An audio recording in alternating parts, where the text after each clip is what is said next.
Yo creo que el patrimonio es una herramienta, es un vehículo hacia una convivencia de mucho mayor calidad, hacia un país con mucho mayor conocimiento de la maravilla que ha producido el hombre.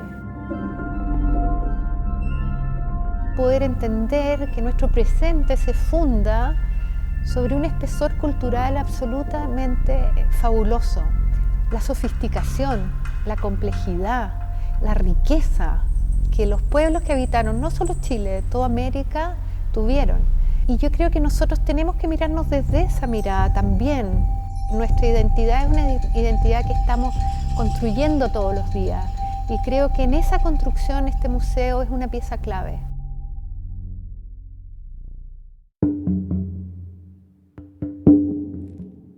Chile, Bolivia, Perú, las culturas traspasaban todas esas fronteras, no eran fronteras válidas en el momento en que llegan los españoles a América.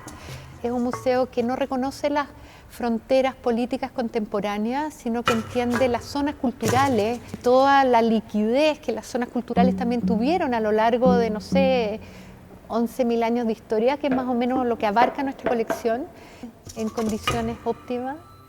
Tenemos nuestro pasado colonial, nuestro pasado prehispánico y nuestras migraciones, un río con múltiples afluentes, tiene muchísimas más capas. En ese sentido, nosotros somos testimonio de eso. En este museo lo que está reflejado es justamente eso. Y yo creo que ese es un gran valor de este museo.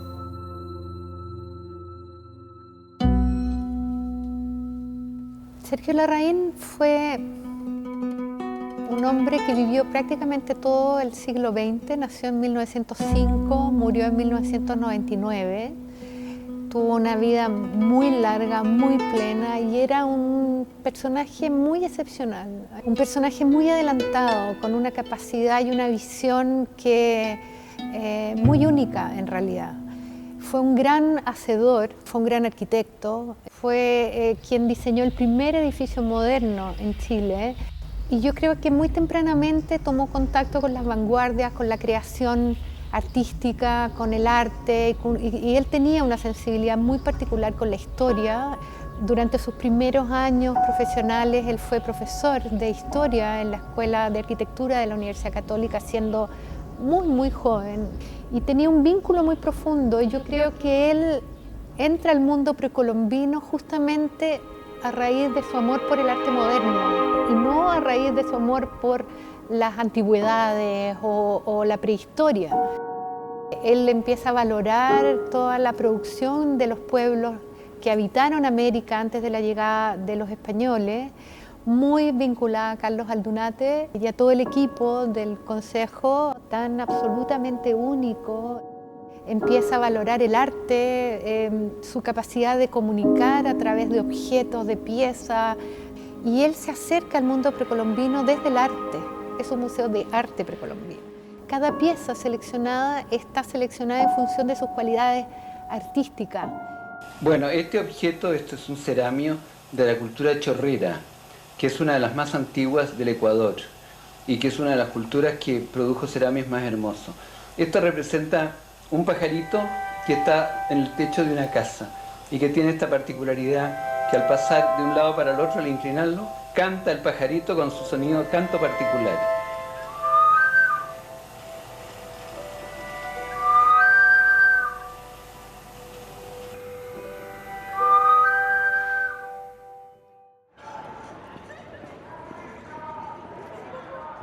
Sergio Larraín, cuando decide hacer el museo, empieza a buscar una casa. Y él tiene clarísimo que tiene que ser en el centro de Santiago. Para él, el centro de Santiago es un lugar democrático, es un lugar que pertenece a todos los chilenos, que pertenece incluso a todas las regiones. Es un edificio colonial, monumento nacional, del mismo arquitecto que hizo La Moneda, de altísimo valor patrimonial, también el edificio. Todo esto estaba quemado, era una especie de ruina, se había quemado entero, entonces hay un trabajo de restauración muy importante en ese tiempo, en los 80. Y yo creo también que él proyecta un poco la colección más allá de su propia historia. ¿Qué pasa con esta colección? Que es una colección que tiene, no sé, 10.000 años. Y en ese sentido, mi abuelo entrega su colección, funda el museo y con eso el museo pasa a ser una institución pública.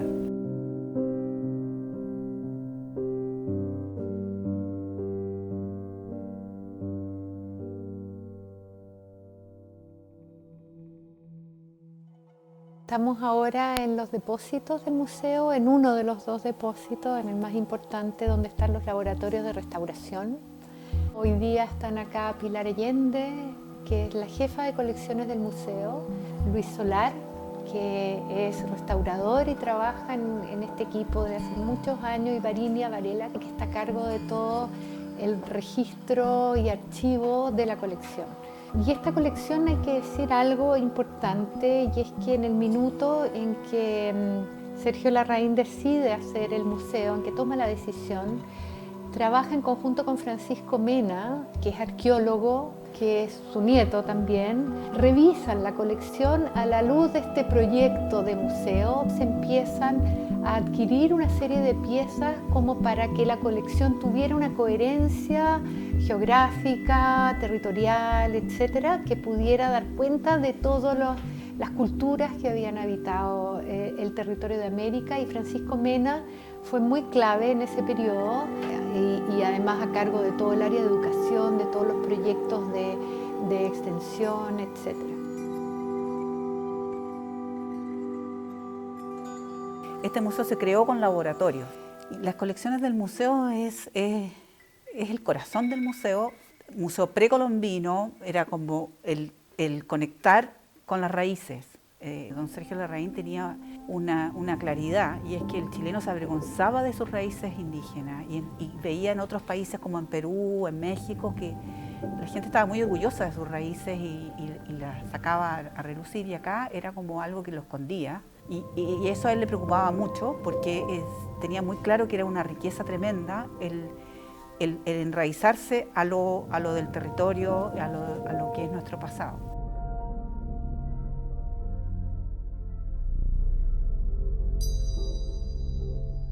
La colección textil del museo es muy importante. Es una colección de textiles enteros que se reconocen en América precolombina, el área de Mesoamérica, el área intermedia, Andes centrales y el área surandina. La colección de Charihue, que son estas fajas que usa la mujer mapuche, pienso que sería una maravilla que se retomara el tema de ese tejido casi hasta en los colegios, porque te representa lo que tú tienes de linaje, lo que tú recibes de tus ancestros. Tenemos muchas piezas muy lindas, y dentro de lo precolombino es principalmente la colección muy cargada a lo clásico, al periodo medio, fuertemente, con una estética muy clara, muy pura. Las piezas más importantes, evidentemente, el Chipetotec pasó a ser muy importante, es una pieza fuerte, este personaje vestido con una piel de otro animal. Esa es una pieza importante que ha tenido mucha historia, pero tuvo mucha historia también porque se dañó y se quebró en 1000 pedazos en el 85. La restauración que tomó a su cargo Luis Solar logró volver a rescatarlo y volver a ponerlo en escena, y es un trabajo muy lindo. Empiezas a ver todo lo que trató de dejar esa persona que trabajó, esa cultura que dejó esas señales, esos símbolos en esa pieza. Cuando tú tomas un artefacto, ese artefacto en cierto modo formó parte de la vida de una persona, y eso muchas veces uno lo siente en la cercanía con el mismo objeto, más todavía cuando se encuentran con objetos del punto de vista utilitario, porque muchas veces hay objetos del punto de vista ritual o religioso que tienen una carga, pero también hay objetos del punto de vista doméstico, en cierto modo, que son objetos que fueron movilizados por la persona en forma constante. Entonces hay mucha impronta, en cierto modo, que se graba en estos objetos. Y eso, de alguna manera, uno lo ve y lo siente. Estamos hablando de objetos que tienen bastantes miles de años muchas veces, en que hay una carga energética enorme, porque no podemos olvidarnos que la memoria está condensada en estos mismos objetos. Yo vengo del mundo del arte, en cierto modo, y me fui conectando con lo que es la arqueología. Cuando uno empieza a ver distintas manifestaciones culturales, empieza inconscientemente a hacer las relaciones de alguna manera con los mismos objetos. El mundo maya, por ejemplo, a mí es una cosa realmente impresionante por la magnitud y la presencia de alguna manera que en el museo tiene. O sea, en México, en Guatemala, tenemos una lectura visual de eso.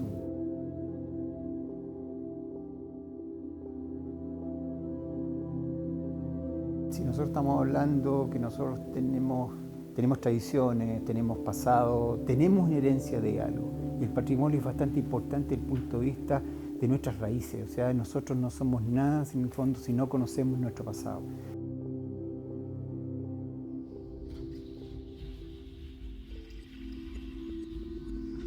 El patrimonio lo que hace es conectarnos con nuestra historia y con nuestra realidad. En ese sentido, nosotros no somos dueños de la colección, somos simples custodios.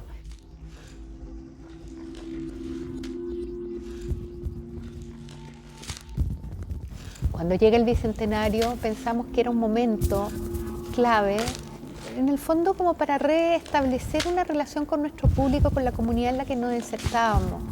Creíamos que a través de un espacio específico que pusiera en valor la producción y el arte de los pueblos que habitaron el territorio que hoy día conocemos como Chile, se hizo este proyecto y también iba a ser capaz de construir una experiencia absolutamente significativa y única para los visitantes. Lo que yo creo que es una de las galerías más extraordinarias que de todas maneras a la que podemos acceder, desde el punto de vista plástico, tecnológico, histórico, simbólico. Y esa es la misión del museo. Yo creo que fue una hazaña estructural, una hazaña logística. Cavamos estos dos patios, 15 metros de profundidad para alojar abajo la sala de Chile y los laboratorios, los depósitos, teniendo que sacar la tierra por unas puertecitas hacia afuera en un monumento nacional que teníamos que cuidar. Y por lo tanto fue una hazaña estructural muy importante que estuvo liderada por Smiljan Radic y con Pedro Bartolomé, el ingeniero que diseñó esto. Y fue un proceso muy alucinante en realidad. Nosotros estamos parados hoy día sobre una losa, abajo tiene estos dos niveles, sobre la cual flota el edificio. Y bueno, y en la excavación fue muy interesante. Esta excavación se hizo obviamente con una excavación arqueológica. Se encontraron restos del Camino del Inca. Hay que pensar que el Camino del Inca pasaba por Bandera. O sea, este edificio también está anclado a su pasado precolombino. Entonces hay una densidad territorial debajo de este edificio y patrimonial que no solamente involucra a la colección, también al edificio.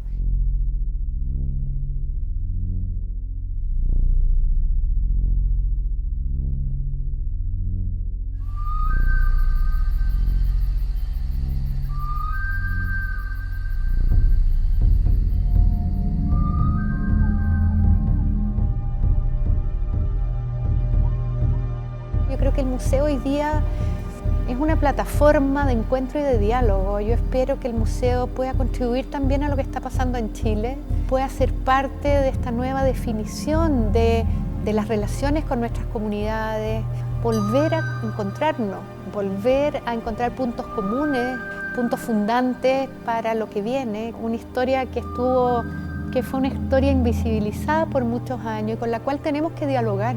Al entendernos como pueblos mucho más múltiples, mucho más diversos, mucho más ricos por esa misma diversidad, que nuestra manera de entender el universo y el mundo no es uno. Tenemos que saber dialogar y entendernos y convivir y compartir este territorio con esa multiculturalidad. Y yo creo que el patrimonio es una herramienta, es un vehículo hacia una convivencia de mucho mayor calidad.